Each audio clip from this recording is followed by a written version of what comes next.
Hello everyone, we are live. I'm Larissa Ness, Certified Integrative Health Practitioner, and I specialize in digestive health and replenishing nutrient deficiencies, utilizing more advanced functional medicine testing that can all be done from the comfort of your own home. This type of testing allows us to identify metabolic imbalances at the cellular level, looking at things and detecting things often before they show up, before they manifest symptomatically or before they show up on standard blood work. I actually work with a lot of clients that have run their standard blood work and they are wondering why they still feel really bad, even though their doctor said everything came back normal and within range. So that's about half my practice, and then the other half of my practice is people that have actually done a lot of functional medicine work, maybe working with nutritionists, functional medicine doctors, but they still aren't getting better. And so that's when we go in and do something like the Big 5 labs and really look at the entire body from a holistic perspective and see what's really happening. And usually I'm the last stop for them. And so that's actually a really rewarding thing that I do now. And gosh, I'm going to get emotional right out of the gate here. But anyway, I'm so happy to be here, and I'm so happy to share some tips with you about digestion. That's what today's talk is going to be about. 4 common diet mistakes that I see that are causing or perpetuating gut issues, gut inflammation, and things that you can do. Maybe you've just gone through a gut healing program and you want to continue to build up your digestion and foster good, healthy gut bacteria. Or maybe you're still kind of in the beginning stages. You're not sure where to start. You're not sure where to go. So I'm going to be talking about some of these more diet-related tips. So first off, let's talk about number 1 would be not eating a diverse diet. Okay, so if you're only eating 6 foods on a rotation, we need to figure out why you're doing that, for one. If you're doing that out of necessity because you are sensitive to lots of fruits and vegetables, carbohydrates and whatnot, we need to definitely get to the bottom of that and figure out what's happening there. I highly recommend working with a practitioner, doing some more advanced functional medicine testing to figure that out. But just in general, if you're just, maybe just the average person and you're just not really into some of those other vegetables at the store that maybe look a little more odd, I want to encourage you to venture out, because the more different types of plants we eat, they all have different ratios of vitamins and minerals and phytochemicals and different types of fiber, which is what I'm about to talk about right now, which is so important for your gut health. I mean, it sounds boring, fiber, this, whatever, but really it's so important that you are varying up your diet and eating lots of different types of plants all the time throughout the week. And on a daily basis, I recommend people shoot for about 7 to 9 cups of plants every day, and you want to vary them up, lots of different colors, lots of different types. And the reason why we want to focus on the fiber is because different types of fiber feed different types of friendly bacteria, and that's going to help them make different types of short-chain fatty acids. You may have seen it abbreviated SCFA, short-chain fatty acids. And these are so beneficial for our overall health. We know now that, it was stated once by Hippocrates, I think it was, 2,000 years ago, that all disease begins in the gut, but that really still rings true for the most part nowadays. So you really need to get to the bottom of it if you're having chronic joint pain, all of these other issues like headaches and skin problems. It could be coming from you having an imbalance of gut bacteria. I actually just did a blog post talking about all kinds of hormonal conditions that can be stemmed from having imbalanced gut bacteria, everything from PCOS to endometriosis. I encourage you to go to my blog and check out that post. LarissaNess.com is where my blog is. But yeah, so going back to short chain fatty acids, the benefits are incredible. So they help with lowering high cholesterol. They control your appetite. So your gut bugs may be telling you, eat more of that donut. They also protect against pathogens, help you prevent you from having to go back to relapse, I should say, and go back to maybe having gut dysbiosis if you had it previously and you did have to do a gut repair program. These short chain fatty acids are going to help with preventing that from happening and relapsing. And also, just preventing it from happening in the first place. So let's see, also it strengthens the intestinal lining. This is so important because this is going to help prevent us from having multiple food intolerances. If you're somebody that ran an IgG food sensitivity test and you had a dozen or more food sensitivities show up, that means there's something going on with your intestinal barrier. Just so you know, your intestinal wall is really only one cell layer thick, okay? So you really want to take good care of it. And short chain fatty acids is where it's at. Other things. So short chain fatty acids help to combat inflammation and are anti-cancer, okay? This was actually a pivotal moment for me when I read that 1 in 2 people were predicted to get a cancer diagnosis by the year 2030, okay? So this is something we need to be thinking about. Not only removing toxins, but gut health plays a huge role.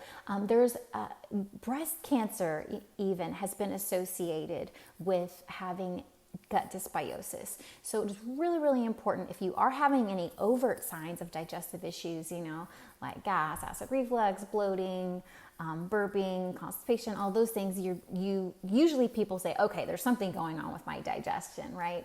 But then there's lots of other signs that you may not even connect the dots. If you're having acne and rosacea and skin rashes, definitely suggest checking out your gut bacteria.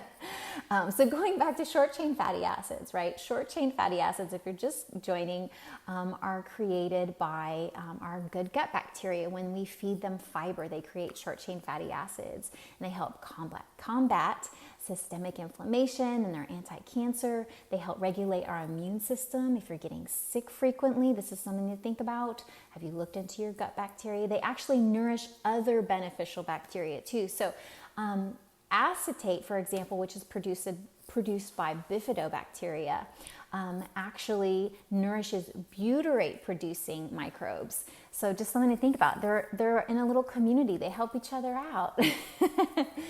Let's see, short chain fatty acids. One more thing I wanted to talk about is that it also helps to regulate fat storage. So if you're struggling with gaining weight, losing weight, you need to look at your gut bacteria. You may have an imbalance there and not even realize. It can be causing all kinds of more brain-related issues as well, like neurotransmitter imbalances that could be causing your ADHD or anxiety, low mood swings, all of those. It's all connected. And just real quick, I wanted to let you know.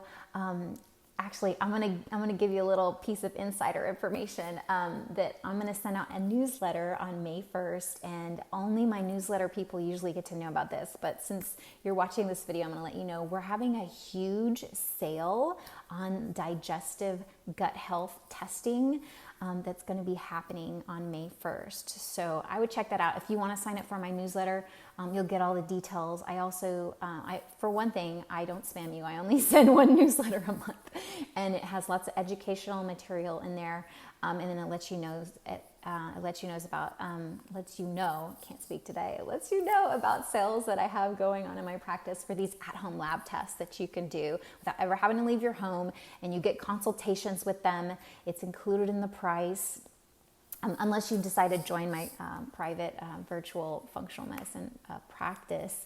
But all of these labs you can do from the comfort of your own home, and you get a whole wellness plan. You find out exactly what foods you need and supplements you need, what's happening with your body. Is the diet you're on right now, is it working for you? Is it making you feel your best and look your best? But yeah, so I would check that out. You can get a free... you get sent my protocol for immune boosting, which is what I use in my private practice. It has dosages for adults and also kids. So there's lots of good stuff that come out of signing up for the newsletter. If you want to do that, it's on my website, larissaness.com. But anyway, getting back to our 4 common diet mistakes that I see preventing people from healing. and that could be causing digestive issues. So we just talked about short chain fatty acids are so important. Are you eating lots of different types of plants and lots of different types of fibers?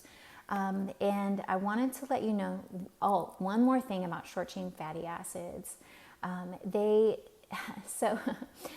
There's things that you can eat that are going to help you make more short chain fatty acids, right? So things like inulin, fructooligosaccharides, resistant starch, pectin, and foods that have inulin would be artichokes, onions, garlic.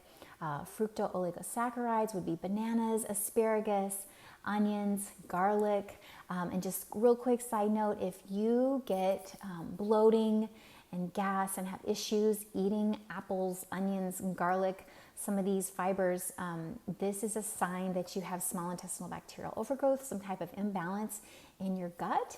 And I really recommend getting checked out because we can get you feeling so much better just by going on a special diet initially and then reintroducing foods and building back up your gut. Let's see, other things, resistant starch, cooking and cooling things like beans, rice, grains, and potatoes. Yes, even white potatoes is going to help you have more resistant starch. It's going to actually create the chemical process of creating resistant starch, which is better for your gut than just, if you were to eat just raw. Not that you would want to eat a raw potato, but I'm just letting you know that a leftover mashed potato serving, a serving of mashed potatoes can actually be really, really good for your gut health. So then we have pectin. I just want to talk about that. That's in apples, carrots, and oranges. And raw apples have some pectin, but you can really amp up the benefits by making stewed apples. Okay, so this is where you just cut up your apples and you put them in a pot of water. You can throw in maybe a little cinnamon, maybe like 4 raisins if you want to add in a little extra sweetness. And then you just let it boil on the stove. And when you start to see that like shiny gel-like shine on the outside of the apple with the skin, that's how you know you have increased and released more pectin. So good for gut health, so good for gut health. Okay, so let's go into number 2, talking about high-fat, low-carb diets. Not good for the gut, okay? If you're on a gut repair program or if you're doing some type of a weight loss program right now, it really needs to be short-term. And then I highly suggest looking at your gut and assessing your digestive health afterwards if you are doing this, therapeutically. But just so you know, 2 weeks has been shown to greatly diminish the beneficial bacteria that you need for optimal health and optimal living. Fat, it's a controversial subject, I know, with cardiovascular and brain health. Maybe you've heard about the genetic SNP ApoE22 versus ApoE44. That might let you know if you would benefit from less saturated fat, if you're an ApoE44, for example. But just if we're talking about gut health alone, gut bacteria, they like fiber, not fat. Okay, so if you're in a healing phase of your life and you're trying to heal your digestive issues, you can't be overdoing the fat, especially not saturated fat. So definitely something to look out for. Butter coffee, not good if you have digestive issues, not good if you're trying to heal. And also just as far as fat goes, if you have a history of gallbladder problems, definitely, if you had your gallbladder removed, definitely need to make sure you're taking digestive enzyme, potentially ox bile. Talk to your practitioner about that because that's something you need to talk to them about. But there's things that you need to modify. And then if you have had a history of, maybe gallbladder issues, trouble digesting fat, you're burping after fatty meals, rich fatty meals, you need to get to the bottom of that and figure out those underlying root causes, which can be, toxicities, bacterial imbalances, low stomach acid, congested liver. And then number 3 of our common diet mistakes that I see that could be causing or perpetuating gut issues and digestive issues would be eating processed food too much. Even gluten-free, if it comes in a package, it is processed. And a lot of gluten-free products have things like canola oil not a good oil. It's not good for your gut, not good for your body. It has sugar. There's all kinds of things. This is still processed. So you want to be eating whole foods the majority of the time. I know every once in a while we need to treat ourselves, and that's okay. But just know it's not necessarily, a gluten-free cookie is not a health food. Okay, and then number 4, the final thing for, we're talking about common diet mistakes that I see that are perpetuating gut issues, would be not eating fermented foods. So I actually just talked about how you may need to reduce fermented foods because it could be exacerbating your allergy and histamine issues. I talked about that in my last video. You can check that on Instagram. You can also see a whole post I did on my blog, larissanness.com, about how to get to the underlying root cause and get feeling better if you're struggling with allergies and serious histamine issues. But yeah, so you need to address that first. But then once you get your gut rebalanced and get to a good place, you need to start reintroducing a little bit here and there if you can. I mean, there's some people, it just might not work so great for them. But for the most part, there are so many benefits to having just some raw sauerkraut. Now, I'm not talking about sauerkraut that's on the shelf in a can. It needs to come from the refrigerated section, or you can make your own at home just out of water, salt, and cabbage. Pretty easy to do. So yeah, there's other things that are fermented that have really, really great natural probiotics too. There's like coconut yogurt, and then you can do, that's non-dairy. Obviously, I don't recommend dairy for a lot of people. But there's raw apple cider vinegar, which has so many health benefits.